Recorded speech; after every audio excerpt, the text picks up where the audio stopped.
Hello? Sino to? Paano niyo nakuha number ko? Uy tol, ako to, kababata mo. Yung dating kasama mo nung nagsisimula pa lang ang business mo. Ganun ba? Eh, dami kong inisip ngayon eh. Hindi ko na maalala. Tsaka medyo busy rin ako. Bye-bye.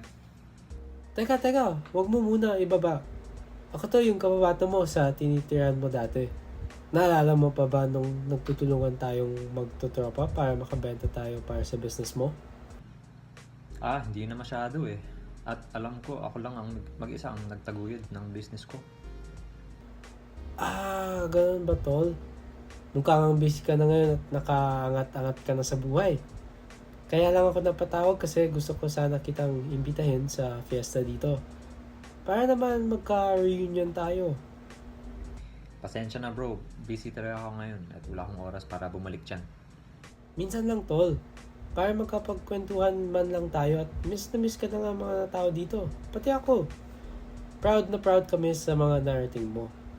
Yung dating tinutulungan lang namin, isa na ngayon sa mga nangungunang negosyante sa bansa. Di talaga pwede eh. At anong sinasabi mong tinulungan niyo ako? Ako lang naman ang gumawa lahat nito. Wala namang kayong ambag doon pa. At saka, kahit pa tinulungan niyo ako, ay wala naman rin kayong epekto dahil pagod at effort ko lang kaya ganito ang aking buhay ngayon. So sa susunod huwag kayong tumawag sa akin dahil ayoko yung sinasayang ang oras ko, okay? Bye-bye!